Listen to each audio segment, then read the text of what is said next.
Yo, what is up, everybody? Welcome back once again to the Real Nerdy Review. It's your boy Otis back with another video, and I finally get to do a review on the movie everybody and their mom has been talking about, and that is the Rebel Moon movie, A Child of Fire, on Netflix.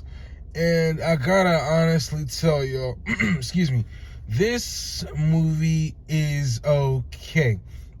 So if you're new to my YouTube channel, please make sure you hit the like and subscribe button.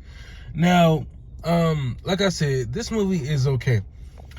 I know it's a two-part movie. I originally thought it was a four-part movie, but nope, just two.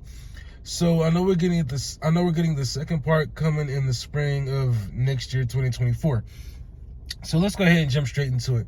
So basically, this movie is about this girl named Korra, who is going planet hopping throughout this whole movie to get a group of warriors to help her come back and fight the Mother World, who are the big bad in this movie.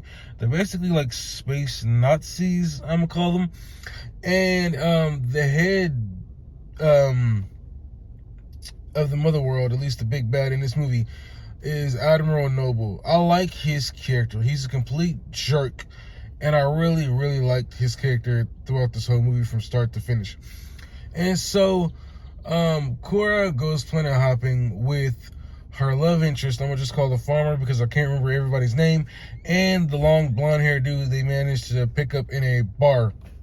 And so, all three of them go planet hopping to get help to fight the Mother World. And a lot of these characters they picked up, it would have been cool to learn more about them, but we didn't get a chance to learn that much for whatever reason. I don't know if it was cut out for time, but they're all just kind of just there. Like, you got the chick with the Asian chick with the swords that turn into the lightsabers. She had a cool scene where she was fighting this huge spider creature chick who was kidnapping kids for food. She had a cool fight scene there. You had the black dude, I can't remember what his name is. He never back down. He had a big reason because he was a general of an army and his whole fleet was lost. And I can see why he has a big issue with the Mother World because they killed all his soldiers. I can't remember anybody else exactly off the top of my head and why the reasons they would have for joining this team. There's a guy who's kind of like Tarzan in this movie. He didn't really have a reason to join the fight. Basically, he was stuck paying a debt to this old drunk guy. And so basically he was like just doing little stuff, like getting food, cooking food for this old guy. And then the team shows up and they're like, hey, we need your help. I guess he used to be this top dog at some point, maybe a prince or something like that. I can't remember. So they go to get him. And basically, the guy who owns him tells him, look, if you want him, you can have him, but he has to pay a debt first. If he can tame this huge griffin-looking creature, y'all can have him. And so he goes over to tame the creature, and he releases him from the shackles. And I guess the creature tests him by like trying to like throw him off and everything. And he manages to tame the creature. He like does this super slow-mo jump on the creature's back and basically, befriends the creature. And he sets the creature free before he leaves, and it kills the big old drunk dude and all his helpers. And the movie just keeps on going on. Meanwhile, the Mother World are trying to find this guy called Blood Axe, who are basically the resistance in this movie. And the team does manage to catch up to him and convince him to join their cause. Now, I forgot to mention throughout this movie, there are a lot of slow-mo shots. I mean, everywhere you turn, there is a slow-mo shot after slow-mo shot. There's somebody jumping, the Tarzan dude jumps on the back of the Griffin's back, slow-mo shot. Gunshots are happening all over the place, slow-mo shots. Seeds are being jumped on the ground, slow-mo shots. There are slow-mo shots throughout this whole entire movie. I'm okay if there's a couple, maybe a few, but I don't think there needs to be a slow-mo shot throughout this entirety of the movie. So, moving forward, Blood Axe is convinced to join their team, and they end up going to another planet. And that's another thing about this movie. There are so many characters, so many creatures. I cannot keep up. I definitely think this movie, for the sake of it, probably should have been split into a 3-part movie. So, they get to Blood Axe. Blood Axe is convinced to help them. They bring him along, and along with some of his soldiers, to help the cause. And so there's a traitor on the team, surprise, surprise, and he hands them over to the Mother World. And they eventually break free of their traps, and this big fight ensues. Now, throughout this movie, this is something else I need to bring up. You see a lot of Korra's background story. So basically, she ended up being orphaned as a kid because the Mother World killed her family.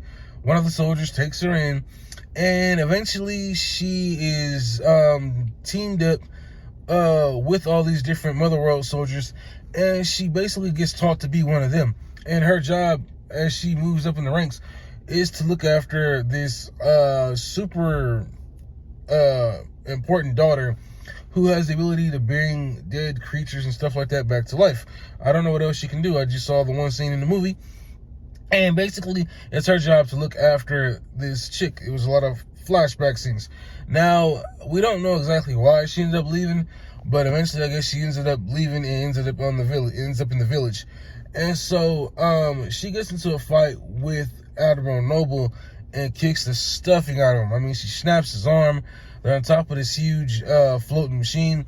She takes a stick that he used to kill one of her villagers and knocks the stuffing out of him in the face.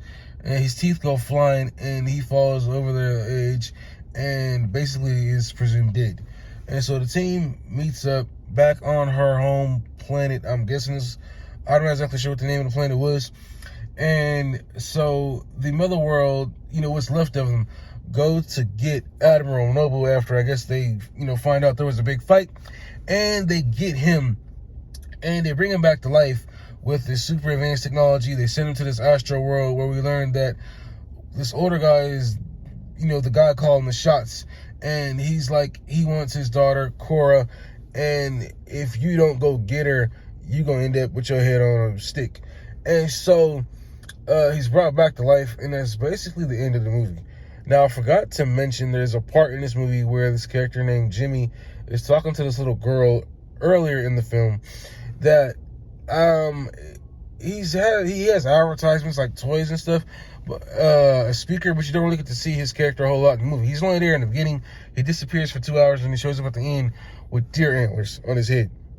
And so it looks like he's going to be in the second film, maybe a little bit more than he was in the first one, which will make sense because we don't get to see his character that much at all in this movie.